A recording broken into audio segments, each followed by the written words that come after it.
One Punch Man Chapter 119, a glimpse behind the scenes, and a very fitting title because that's exactly what we're getting here. We're finally getting to see what is actually going on with this intricate storyline that's been going on to the side, not even a part of the main one here, for like 2 years now. The interconnection between Drive Knight, Metal Knight, and the organization.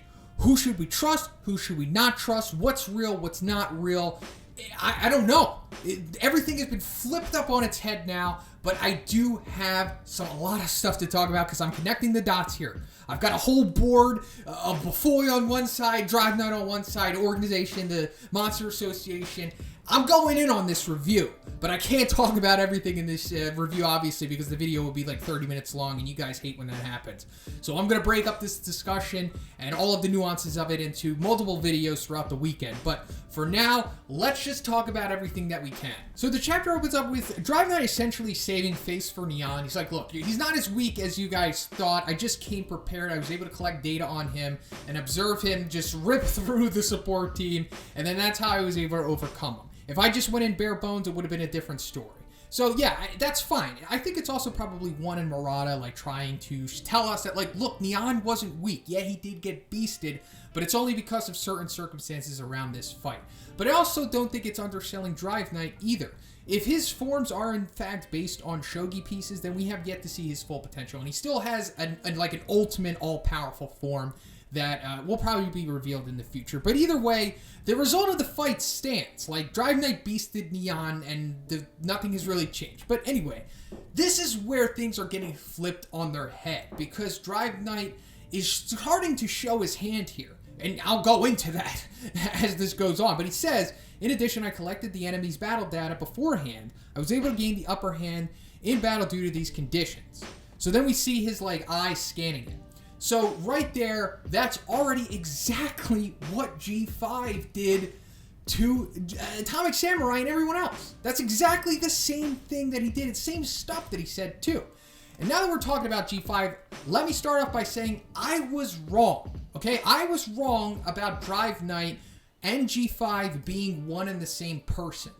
Now, I did lose this battle, as well as everyone else who was in this tribe of this, hypothesis/theory, but we have not lost the war. Because I've also stated before that either that is the case, or Drive Knight is controlling G5. And obviously, that seems to be the case here, but I'll go more into it when we reach that point. So then Sekigahara starts to question Drive Knight. He's like, where have you been for the last 2 days? You just cut off communication. We thought, they took care of you. And then he starts to think to himself. He's like, there's too many inexplicable things surrounding Drive Knight's actions. Child Emperor also worried about a mole. And that's very true. There are too many things surrounding Drive Knight's actions.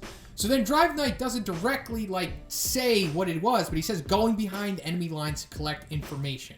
Just like I said, this is my way of fighting. And then he produces, this hologram, and he shows that he has information on the exact layout of the Monster Association and where Waganma exactly was located, as well as, all of the names and the pictures of the cadres and their disaster levels and everything.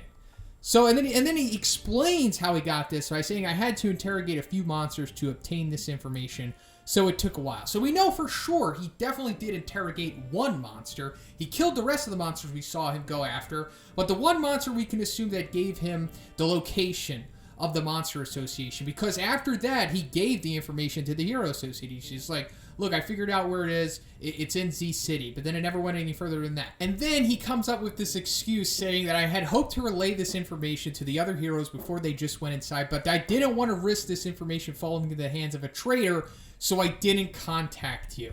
And this is where it goes even further, because now he starts to claim that Metal Knight is the traitor. And that's just not true. Metal Knight is clearly not the traitor. This is his excuse. He is controlling G5 here.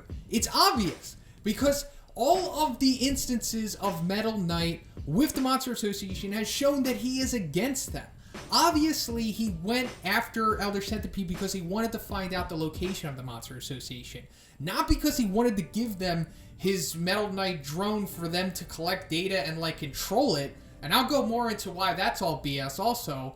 But when Metal Knight talks to Child Emperor back in Chapter 85, well, even before that, he's like, look, he tells them about Orochi. He tells them, it's not a good idea to go after the Monster Association. They have the advantage. you're just all going to die if you do that. We should just carpet bomb or nuke that place, which is the pragmatic thing to do, but you're also going to kill Waganma in the process. But then he kind of gets mad that the Hero Association doesn't agree with him. So then Child Emperor talks to him again in chapter 85, and he's like, look, I know you probably already figured out where the Monster Association is, as well as everything that's going on with them, so just tell us, please. And then Bafoy says, if I say nothing, the hostage is killed. But if I say something, I'll bring about the death of all of you, including the hostage.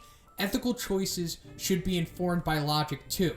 So Metal Knight is essentially telling them that he does know everything that he knows, which is later corroborated in Chapter 97 when Child Emperor discovers the wrecked Metal Knight drone, and he gets all the information from the head when he sticks his little tentacle in there. So Metal Knight's technically not lying here. It's, as Aizawa would say, a logical deception, but he legitimately is looking out for the greater good of the Hero Association here.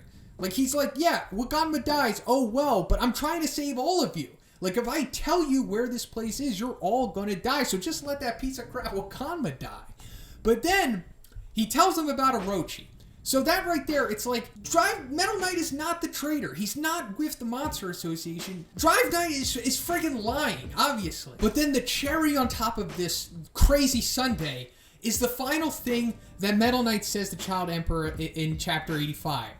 Child Emperor asks him what he's afraid of. Like, why doesn't he want to help them? And he's like, what am I afraid of? It's not the Monster Association itself. There's another kind of evil lurking in the shadows, watching, waiting. As soon as humanity finds itself short on protectors, it's sure to come for us.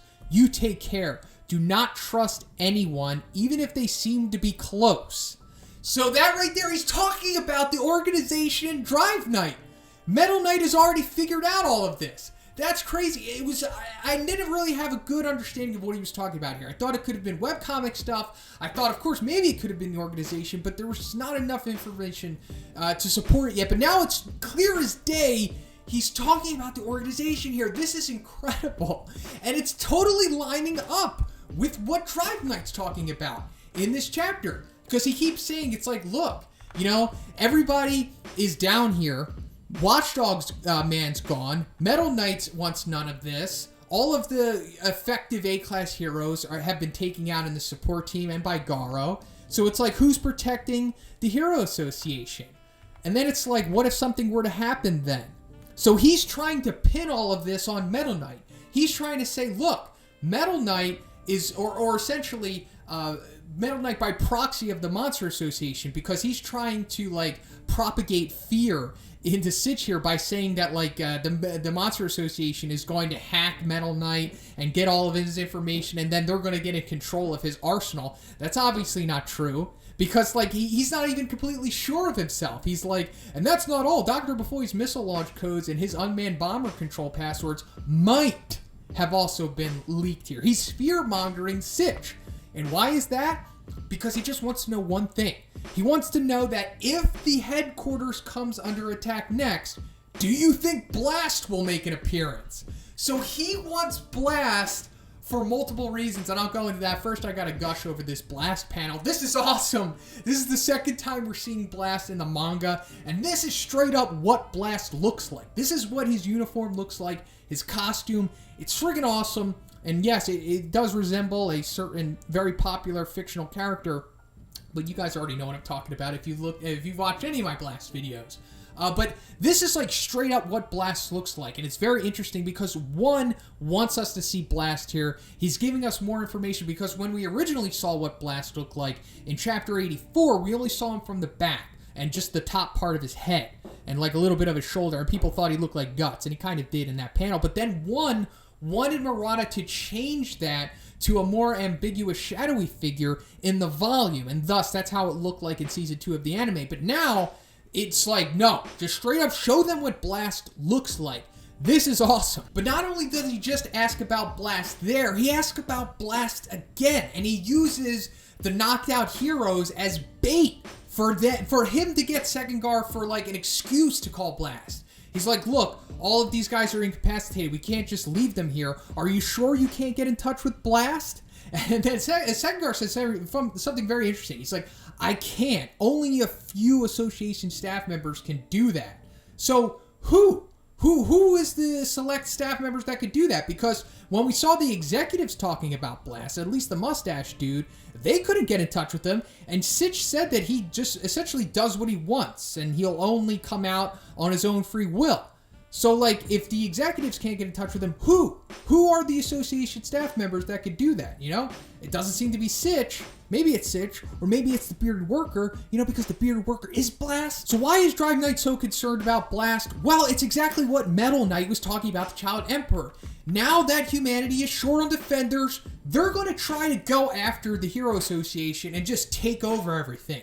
But he's worried about Blast. He's like, look, is Blast going to come up? Are you sure? It's like, are we going to see Blast if something like that, you know, hypothetically, if somebody were to just attack the Hero Association right now, would Blast show up? But it's not like he's exactly fearing of him, but he should be, because Blast would friggin' solo Drive Knight and the organization if that were to come to it. But, yeah, you can at me if you want. But Drive Knight also probably wants to make sure that he gains all of the battle data from Blast, because obviously everyone respects Blast. He's number one for a reason. He's over friggin' powered. So he wants to collect all of that data on him, gain more power from that, and then he wants to take out Blast so that he's no longer a threat, and they're essentially unstoppable at that point. And as soon as Sekengar is about to contact the headquarters and tell them that they need to strengthen their security, boom, what a coincidence, G5 shows up and shoots his friggin' hand off right before he can make that call. So isn't that a coincidence that he shoots him right as he's about to contact somebody? This is clearly not something that Drive Knight wants, because this is his opportunity to overtake everything, or at least call the strike on them. And also, G5 is shooting Sekengar. He's not attacking Metal Knight at all. And as soon as Sekengar wants, Drive Knight, as soon as he wants Drive Knight to attack G5, he's like, oh, well, I can't. I wish I could, bro. I just don't have any energy left. And then G5, like, yeah, I can't detect any energy on you, like cooperating with him, backing up, like, oh, we don't know each other. We're not boys. We don't have the exact same faces and eyes. We're not both friggin' weird robots. Like, oh, man, this is awesome. But it's also, I think this is proving that Drive Knight is in control of G5. That's how he was able to get all of this information, because we know that G5 went down into the crap. He is the one who literally went behind enemy lines, not Drive Knight. So I guess Drive Knight was just chilling outside. And this actually is, it makes more sense that rather than Drive Knight going into the Monster Association himself and risking everything, he just sent one of his underlings to do it for him and then feed him all of the information. So, like, that's it. And then G5 breaks down, and we see that he has, like, a smaller, like, a better-looking version of what G4 had. So that's, I guess, what Atomic Samurai was going after, like, when he atomic slashed him and he couldn't cut the core. That's what he was talking about here. So, pretty durable here, since this little guy survived an atomic slash, essentially. And then, just when all hope seems lost, what do you know? Genos shows up. Daedric Genos back in action. Pretty apropos, because I just talked about him earlier this week on the channel. Daedric Genos explained, but we're kind of getting some insight into him, because I question a lot in that video, like, because Dr. Crescendo says, like, he has no balancing factor. He's all offense. So what does that mean? Did he have no speed? Did he have weak armor? Well, we're seeing that he at least still has Jet Drive Arrow, and so powerful that he friggin' one-stomps G5's true form. And like, he's like, looks like an upgraded version compared to last time. He's talking about G5, of course, is upgraded to G4, but he one-shotted him. And as we saw, G4, or pre-G4 Genos, struggled, of course, with G4. Like, he was completely, like, battered and wrecked by the time the battle was over, when we saw him, you know, go to Kuseno afterwards. But he's like, still, it seems I'm upgrading at a faster speed. So, yeah, I mean, Daedric Genos has already said that he's the most powerful he's ever been, but this is giving us some insight that he's ridiculous. Like, this little guy was able to tank an atomic slash, essentially, maybe? I guess, right? Because he survived it. But G4 Genos just stomped him. Stomped a mud hole in him, like, almost literally. And then it ends with Genos, like, looking at Drive Knight. He's like, what's the situation here? And then Drive Knight's like, damn it, Genos showed up. He's ruining everything, essentially. But, like I said, so much more to talk about, so much more to go in depth with. But I'm going to have to save it for another video. But let me know what you thought about this one. If you liked the review, guys, please give it a like. I also have a Patreon that gives you access to a weekly Q&A. And if you haven't already, please subscribe as well. Have a great day, and I'll see you in the next one.